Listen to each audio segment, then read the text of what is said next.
जी। तो मैं समझता हूँ कि बहुत ही गलत कमीशन ने किया।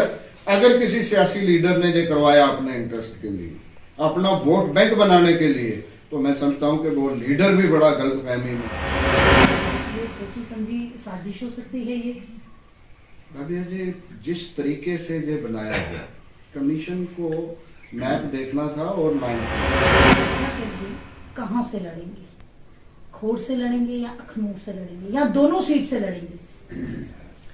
राबिया जी, मैंने दोनों सीट्स पे आखिर किसी न किसी ने उनके पास अप्रोच की है या बड़े लेवल से अप्रोच करवाई है, तभी जाके ये उल्टा पुल्टा हुआ है। चुप्पी साथ के बैठा है। अब आपने देखा होगा बॉर्डर बटालियन के बच्चे एस्पिरेंट्स जो हैं वो वहां पे डेली प्रदर्शन कर रहे हैं, लाठी चार्ज किया जा रहा है उनपे। यहाँ पे बॉर्डर एरिया भी है। सर, आपको तो उनके साथ प्रदर्शन पे निकलना चाहिए था। नमस्कार दोस्तों, जुड़ चुके हैं दैनिक स्टेट समाचार के साथ। और जिस तरह से अभी हालात जो जम्मू कश्मीर के बने हुए हैं, पूरे 2 साल लगे, लोगों का इंतजार जो था 2 सालों के बाद खत्म हो गया। डिलिमिटेड कमीशन जो है, इन लोगों ने 2 साल का वक्त ले लिया। लेकिन आज अगर हम बात करें तो कुछ जब चार्ट निकल के बाहर आया है तो ये देखने के एक अडंबा सा जो है वो रह गया। लोग परेशान हो गए। अगर हम बात करें अखनूर की, मढ़ की, सुचेतगढ़ की, नगरोटा की, तो काफी लोग जो है वो परेशान हैं। जहां पे एससी रिजर्व होनी चाहिए थी वहां पे एससी रिजर्व नहीं की गई, जहां पे ओपन आना चाहिए था वहां पे ओपन नहीं आया। कुछ एरियाज को इस तरह से मिला दिया गया जिनका तालमेल ही नहीं बनता। आज आप अखनूर में हैं और हमारे साथ इसी सभी पे चर्चा करने के लिए एक्स डिप्टी सीएम साहब ताराचंद जी हमारे साथ हैं। आखिर क्यों इतनी चुप्पी साध के बैठा था अपोजिशन? और काफी लोग सवाल कर रहे हैं सर इस टाइम कि डिलिमिटेशन का एक वक्त था, 2 साल लगा दिए डिलिमिटेशन कमीशन ने इस चार्ट को निकालते हुए। हाल ही में अभी एमपीज जो है इस पे ऑब्जेक्शंस करेंगे, पब्लिक डोमेन में भी आएगा। लेकिन जिस तरीके के ये हालात बने हुए हैं, एक चर्चाओं का विषय बना हुआ है, एरियाज आपस में मैच नहीं करते। मैरा मांगरा चौकी चौरा को खोड़ के साथ मिला दिया, अखनूर को परगवाल के साथ मिला दिया। इस पे आप क्या टिप्पणी करते हैं? आप क्या सोचते हैं? रविया जी नमस्कार, और आपके सब सुनने वालों को मेरी तरफ से नमस्कार। ये जो सवाल आपने किया है, हम अचंभित हो गए हैं 2-4 दिनों से, जब से ये रिपोर्ट आई है। जहाँ भी फोन आता है, चाहे वो कठुआ डिस्ट्रिक्ट हो, चाहे वो किश्तवाड़ रामबन डोडा का डिस्ट्रिक्ट हो, फुलसर जोरी का एरिया हो, कश्मीर का एरिया हो, जम्मू की हम अगर बात करें और जहाँ के हम रहने वाले, मुझे ये समझ नहीं आती कि क्या सोच के और कमीशन ने कहाँ काम किया। क्या वो मौके पे आया? क्या उन्होंने मैप को देखा कि हमीरपुर सिद्धर कहाँ है, घीगड़ियाल, गरड़ सैंत और पांचतूत पलावाला कहाँ है, और उसके बाद मैरा मांदरिया तहसील का कठाड़ कहाँ है? कि एक तरफ दरिया का जो कैचमेंट एरिया है वो सारे का सारा खौड़ के साथ मिला दिया गया। अखनूर टाउन की आगे की तरफ जितना भी कंडी एरिया है वो सारे का सारा खौड़ के साथ मिला दिया गया। दरिया चनाब की एक तरफ तो मथवार और नगरोटा बलवाल का एरिया पड़ता है, और इस तरफ हमारा खौड़ का एरिया। आगे जाके मिलाया, एक तरफ रियासी का एरिया पड़ता है, दूसरी तरफ खौड़ का एरिया पड़ता है। फिर आगे चले जाए तो सुंदरबनी एक तरफ पड़ता है, और इधर खौड़ का एरिया जो सारी की सारी कालीधार है वो इसमें जोड़ दी गई है जी। और मैं ये नहीं समझता कि कमीशन को ये क्या बात थी। पहले भी डिलिमिटेशन कमीशन बने, उन्होंने भी अपना काम किया और ऐसी कराई कभी नहीं हुई जी। और इस किस्म की जोड़ तोड़ जो इन्होंने की है बिना देखे, ऐसा कभी नहीं हुआ था।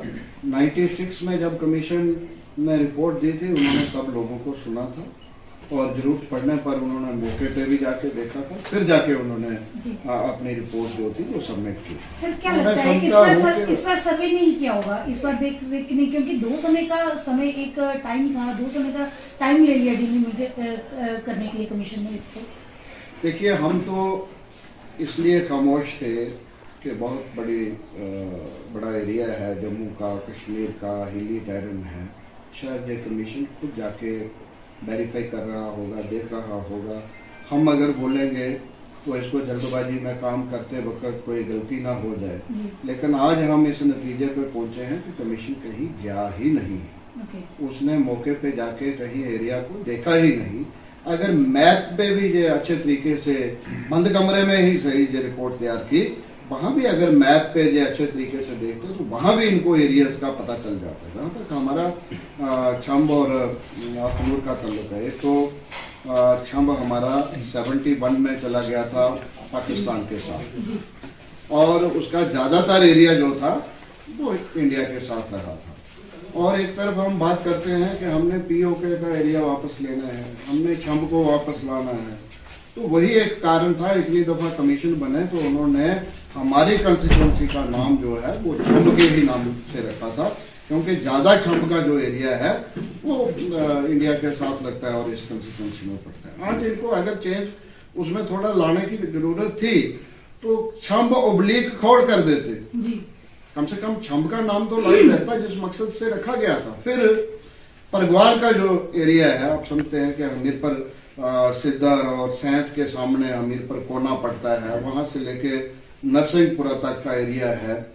फिर आगे जाके नरसिंहपुरा के ऊपर जब जाओगे, नरसिंहपुरा और इसमें गढ़खाल के बीच में तो नो मैन एरिया है।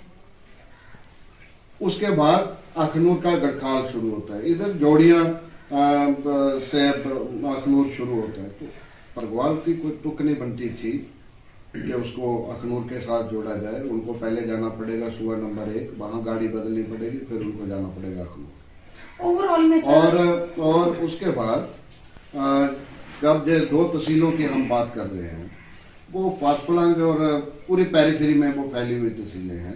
अखनूर के आसपास उनका एरिया पड़ता था। अखनूर से जो मेरा मांदरिया का एरिया पड़ता है 2-2.5 किलोमीटर पड़ता है। अखनूर से जो चौकी चौरा का एरिया पड़ता है 8-10 किलोमीटर पे पड़ता है।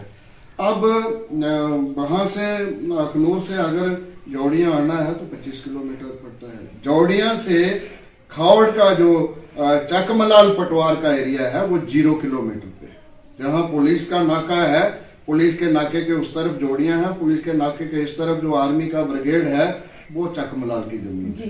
तो मेरा ख्याल है बहुत सीधा था कि परगवाल जो है जो खौड़ के साथ रहता, वहां मेरा मांदरिया और चौकी चौरा जो है वो अखनूर के साथ रहता। सिर्फ जोड़ियां का कुछ एरिया जो खौड़ के साथ मिला देते तो दोनों की आबादी जो है वो बराबर हो जाती, लोगों को भी परेशानी नहीं होती और सीधी लाइन ऊपर से नीचे तक कट के आ जाती। एक तरफ खौड़ हो जाता, छंब हो जाता और एक तरफ अखनूर हो जाता। सर आपको ऑब्जेक्शन है इस फैसले से? मुझे ऑब्जेक्शन नहीं है।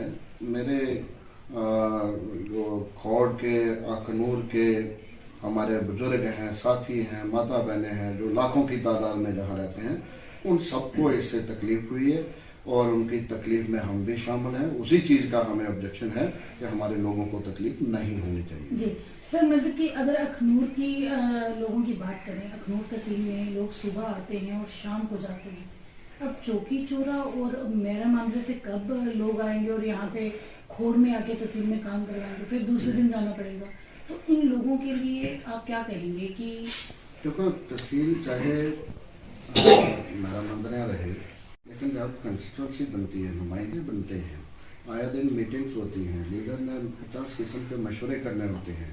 मेरा मांदरिया कटाट के लोग पहले आएंगे अखनूर, चौकी चौरा के लोग उधर से चल के, धार मजूर से चल के, राज सेवड़ से चल के वो पहले अखनूर आएंगे। अखनूर पार करेंगे, गाड़ी चेंज करेंगे, फिर जौड़ियाँ आएंगे, फिर जौड़ियाँ को पार करेंगे, चकमलाल को पार करेंगे तो फिर खौड़ पहुंचेंगे। जबकि उनको अखनूर भी डोर स्टेप पे था 2-3 किलोमीटर के बाद, 7-8 किलोमीटर के बाद चौकी चौरा वालों को अखनूर था। और जहाँ जौड़ियाँ को अगर खौड़ के साथ मिला दिया जाता तो 4-5 किलोमीटर का जो सारा एरिया खौड़ और जो जोड़ियां का जो डिस्टेंस है, लेकिन खौड़ की जो जमीन है वो बिल्कुल जोड़ियां टाउन के साथ जाके मिलती है। तो मैं समझता हूँ कि बहुत ही गलत कमीशन ने किया।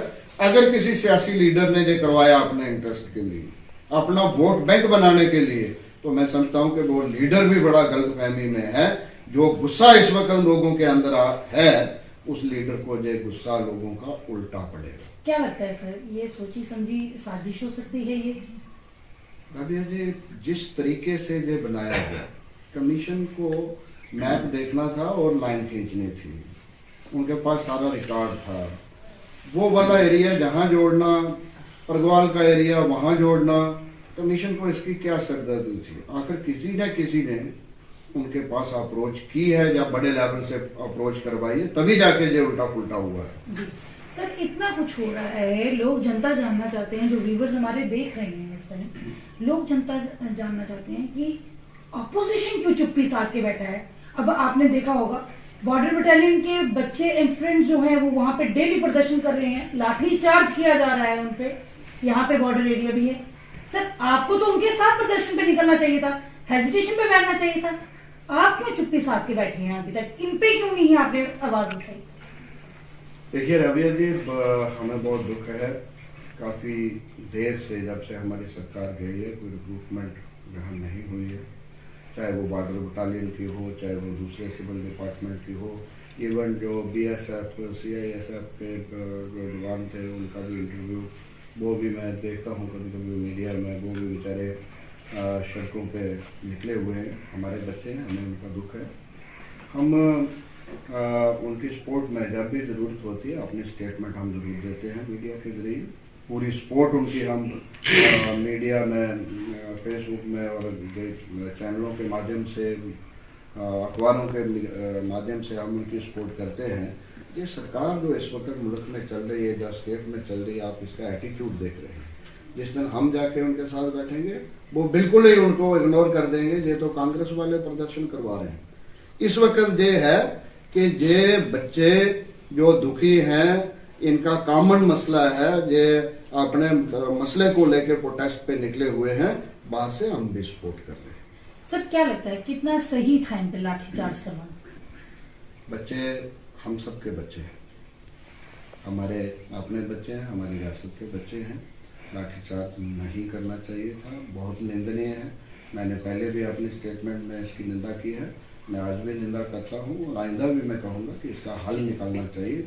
बेरोजगारी जो दिन ब दिन बढ़ रही है उसको रोकने का प्रयास सरकार ने करना चाहिए, उसके लिए योजनाएं सरकार ने बनानी चाहिए, चाहे वो बॉर्डर बटालियन के बच्चे हों, चाहे वो दूसरे महकमों के बच्चे हों। मैं ये भी कहूँगा कि डेली वेजर नीड बेसिस जो मुख्तलिफ महकमों के हैं, जो 10-10, 15-15 साल, 20-20 साल से बिजली में, PHE में, सड़कों पे, नहरों पे काम कर रहे हैं, उनको भी रेगुलराइज करना चाहिए, उनकी भी तनख्वाहें बढ़नी चाहिए, ताकि वो अपने बच्चों को पाल सकें, अपने बच्चों का, अपने परिवार का गुजारा कर सकें।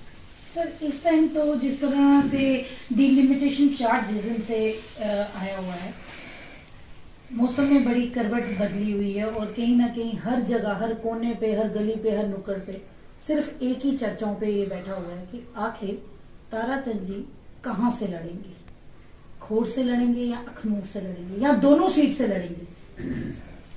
राबिया जी, मैंने दोनों सीट्स पे काम किया। अखनूर में मैंने उतना काम नहीं किया, जब पावर थी तो हम 2 लोग थे, मैं उनके एरिया में मुदाखलत कम करता था, वो मेरे एरिया में मुदाखलत कम करते थे। खोड़ में तो मैंने डेवलपमेंट की है, खोड़ में मैंने हज़ारों लोगों को रोज़गार दिया है। इवन पार्टी के अंदर पिछले 1.5 साल से मैंने अखनूर में भी काम किया है। आज मेरी डिमांड अखनूर के साथी भी कर रहे हैं कि नहीं जी, एक्सपीरियंस रखता है काम करने का, इसको पूरा एक्सपीरियंस है तो ये हमें मिलना चाहिए। खोड़ के लोग भी उम्मीद रखते हैं। फिलहाल तो मैं दोनों जगह से उम्मीद रखता हूँ, जब वक्त आएगा तो देखेंगे। मतलब कि आप जनता को भी अभी कश्मकश में डाल रहे हैं कि किस तरह से अभी सारे हालात डिलिमिटेशन पे क्लियर होंगे, कौन सा एरिया कहाँ जाता है, ये सारा जब फाइनल होता है। इलेक्शन कब आएंगे, जब इलेक्शन आएंगे उस वक्त फैसला करेंगे। कहीं से भी मुझे अच्छा कैंडिडेट अपनी पार्टी के लिए मिल जाएगा लड़ाने के लिए, चाहे वो अखनूर में लड़ाने के लिए मिले, चाहे वो खोड़ में लड़ाने के लिए मिले। अगर अच्छा कैंडिडेट मुझे मिल जाएगा, आगे निकल के आएगा, जिसको लोग कहेंगे कि नहीं ये हमारे लिए ठीक है, तो मैं उस कैंडिडेट सर अभी तक कोई जहन में है? नहीं, बहुत सारे लोग हैं जो काम कर रहे हैं, लेकिन अभी पब्लिक की आवाज एक पर नहीं आई है। जो मेजॉरिटी में पब्लिक की आवाज होनी चाहिए वो नहीं आई है, इसलिए हम इंतजार कर रहे हैं। तो अगर कोई अच्छा निकल के आ जाता है तो उसको एक जगह से लड़ाएंगे। अगर नहीं तो दोनों से लड़ेंगे, दोनों को जीतेंगे, उसके बाद एक पकड़ के लाएंगे, दूसरी में जिता लेंगे, 1 या 2 हो जाएंगे। सर कोई आखिरी में अपनी जनता को कोई आश्वासन, कोई मैसेज? मेरे उन नौजवानों को जिनके साथ जायतियाँ हो रही हैं, लाठीचार्ज हो रहा है, उनको मैं यही आश्वासन दूंगा कि हमारा पूरा साथ, पूरा तावन आपके साथ है। जहाँ जहाँ हमारी आवाज़ उठाने की जरूरत होगी, हम पहले भी उठाते आए हैं, आगे भी उठाते रहेंगे। और सरकार को ये कहना चाहूँगा कि इन बच्चों का इम्तिहान मत लो, इनका जो जायज़ हक बनता है वो इनको देने की कोशिश करो। जहाँ तक डिलिमिटेशन को लेके छम खौड़ और अखनूर का मसला है, जो मैं कमीशन को जो रिक्वेस्ट करूँगा आप लोगों के जरिए, मीडिया के जरिए, इवन के लोग जब अपने ऑब्जेक्शन फाइल करते हैं उस पर भी मैं सब पे साइन भी करूँगा, और अगर प्रोटेस्ट करते हैं प्रोटेस्ट में भी शामिल होऊंगा, ताकि डिलिमिटेशन कमीशन जो है उसने भी इंसाफ खौड़ और अखनूर के लोगों के साथ करना चाहिए। जी बहुत बहुत शुक्रिया सर आपका। ये थे हमारे साथ एक्स डिप्टी सीएम ताराचंद जी। दोस्तों जैसे कि आप लोग कश्मोकश में हैं और यही सवाल हर जगह चल रहा था कि कहाँ से लड़ेंगे, सीधा सीधा खुद ही बता दिया है। अभी तो दोनों की तैयारी है, आगे आगे देखिए होता है क्या। कमेंट बॉक्स पे जरूर कमेंट करके अपनी भी राय जो है वो रखिएगा। अभी के लिए बस इतना ही, मुझे दीजिए आज्ञा। मैं कैमरामैन विक्रांत के साथ आगे जुड़े दैनिक सवेरा समाचार।